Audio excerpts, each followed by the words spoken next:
সকলোকে নমস্কাৰ জ্ঞাপন কৰি আজি কাঠৰ হিচাপ কেনেকৈ কৰিব পাৰি সেই ভিডিঅ'টি আপোনালোকৰ আগত আগবঢ়াব বিচাৰিছোঁ। আমি সকলোৱে কাঠ কিনো, ঘৰ দুৱাৰ ইত্যাদি বনাবলৈ কাঠৰ বহুল প্ৰয়োগ হয়, কিন্তু দোকানত কাঠ কিনিব গ'লেই বা তক্তা কিনিব গ'লেই কাঠৰ হিচাপ কেনেদৰে কৰে আমি নাজানো, যাৰ ফলত আমাক দোকানীয়ে ঠগালে নে বেছিকৈয়ে দিলে এই কথাখিনি আমি নজনাকৈয়ে এটা হিচাপ কৰি আমি যি হিচাপ দিয়ে তেওঁলোকে সেইখিনিকে কৰি লৈ পইচাখিনি দি থৈ আহোঁ। গতিকে আমাক ঠগালেও বা বেছিকৈ দিলেও আমি যাতে জানো যে আমাক ঠগাইছে বা বেছিকৈ দিছে, এই কথাখিনি বুজিবৰ কাৰণেও আমাক কাঠৰ হিচাপ জনাৰ প্ৰয়োজন আছে। গতিকে আমি কাঠৰ হিচাপ কেনেদৰে কৰিব পাৰি খুব চমুকৈ আৰু বিতংভাৱে আপোনালোকৰ আগত দাঙি ধৰিব বিচাৰিছোঁ। গতিকে আহক আমি ভিডিঅ'টি আৰম্ভ কৰোঁ। কাঠৰ হিচাপ কৰিবলৈ আমি এই স্কেলডাল ল'ম। এই স্কেলডালেৰে আমি 3 ফুট জুখিম, অৰ্থাৎ 1 ফুট 1 ফুটকৈ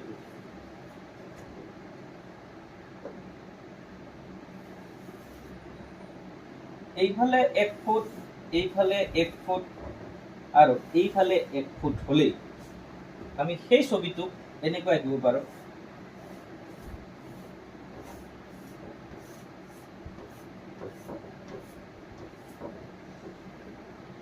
এইখিনিৰ পৰা আৰু এইখিনিৰ পৰা এইখিনি এই তিনিটা চুকে যদি, তিনিডাল বাহুৱে যদি কাটে, অৰ্থাৎ এইখিনি যদি দৈৰ্ঘ্য বুলি ধৰোঁ, এইখিনি প্ৰস্থ বুলি ধৰোঁ আৰু এইখিনি যদি উচ্চতা বুলি ধৰোঁ, তেতিয়া এই তিনিওটাকে 1 ফুট 1 ফুট 1 ফুট, যদিহে 1 ফুট 1 ফুট 1 ফুট হয় তেতিয়াহ'লে সেইখিনিকে আমি 1 কেপি বুলি কওঁ। অৰ্থাৎ 1 কেপি মানে হ'ল 1 কেপি কাঠৰ 1 ফুট পূৰণ 1 ফুট পূৰণ 1 ফুট বুলি কওঁ। অৰ্থাৎ 1 ঘন ফুট, তাকে আমি 1 ঘন ফুট বুলি কওঁ। 1 কেপি কাঠত 1 ফুট 1 ফুট 1 ফুট থাকে।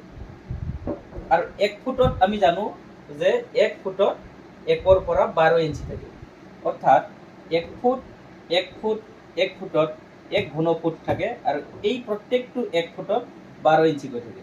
গতিকে 12 ইঞ্চি পূৰণ আকৌ 1 ফুটত 12 ইঞ্চি পূৰণ 12 ইঞ্চি। এই 1 কেপি কাঠত 12 ইঞ্চি পূৰণ 12 ইঞ্চি পূৰণ 12 ইঞ্চি, এই গোটেইখিনি তিনিটাকো পূৰণ কৰিলে আমি কিমান পাম?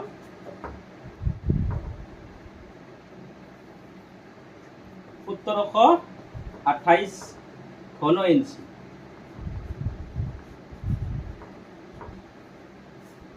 এক কেপি কাঠত 12 ইঞ্চি 12 ইঞ্চি 12 ইঞ্চি তিনিটা পূৰণ কৰি 1728 ঘন ইঞ্চি পোৱাকে 1 কেপি বুলি কয়। দোকানীবিলাকে কি কৰে যে 2 ইঞ্চি 2 ইঞ্চি 3 ইঞ্চি 2 ইঞ্চি অসমীয়াতে লিখি দিওঁ, 2 ইঞ্চি 3 ইঞ্চি আৰু 5 ফুট বা 8 ফুট, 2 3 8 এনেকে কৈ দিয়ে। 2 3 8 ফুট বুলি কয়। অৰ্থাৎ 2 3 8 ফুট মানে সেই 2টো ইঞ্চিত কয়, 3টো ইঞ্চিত কয় আৰু এই দীঘলখিনিক ফুটত কৈ দিয়ে, যাৰ ফলত আমাৰ খেলিমেলি লাগি যায়। 2 ইঞ্চি কথা নাই, এটা আমাৰ 1 কেপিত যিহেতু 12 ইঞ্চি 12 আমি ইঞ্চিতে আছে, টেনশ্যন নাই। 3 ইঞ্চিটো ইঞ্চিতে আছে, চিন্তা নাই। কিন্তু 8 ইঞ্চিটোক 8 ফুটটোক আমি 8 পূৰণ 12 কৰি ল'ব লাগিব। 8 পূৰণ 12 ইঞ্চিত লৈ যাম। তাৰমানে 12 ইঞ্চিত ল'লে 2 ইঞ্চি পূৰণ 3 ইঞ্চি পূৰণ 8 2 16 96 ইঞ্চি। অৰ্থাৎ এই 2 ইঞ্চি 2, 3, 8 ফুটক আমি কি কৰিম 2 ইঞ্চি 3 ইঞ্চি আৰু এই 8 ফুটকো আমি ইঞ্চিলৈকে ৰূপান্তৰ কৰিম। তাৰপিছতে 2 ইঞ্চি পূৰণ 3 ইঞ্চি পূৰণ 96 ইঞ্চি হৈ যাব। এইখিনি আমি পূৰণ কৰিলে 2, 3 গুণ 6 ইঞ্চি আকৌ 96 ইঞ্চি থাকিল 9, 6, 96 ইঞ্চি থাকিল। এইখিনিক আকৌ পূৰণ কৰিলে আমি 6, 6 গুণ 36 6, 9 গুণ 54 55 56 5 7 ইঞ্চি মানে ঘন ইঞ্চি বর্গ ইঞ্চি ইঞ্চি ঘন ইঞ্চি।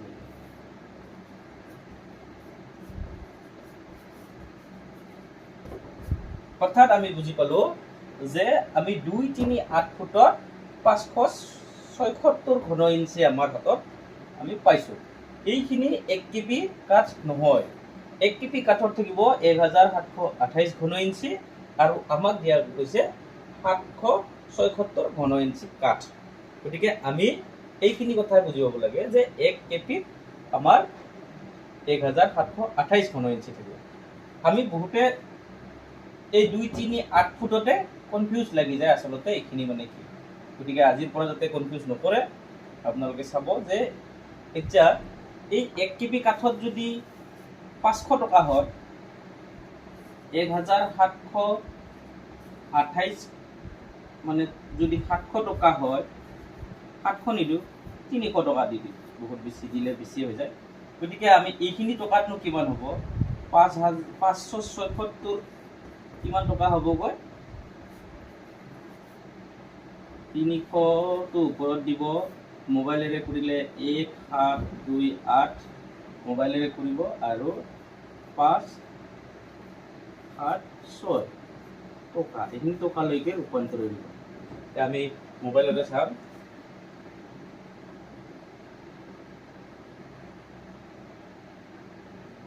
আমি চাম 300ৰে হৰণ কৰিম 300ৰে হৰণ কৰিম 1728 অৰ্থাৎ 1 কেপি কাঠত 300 লৈছে।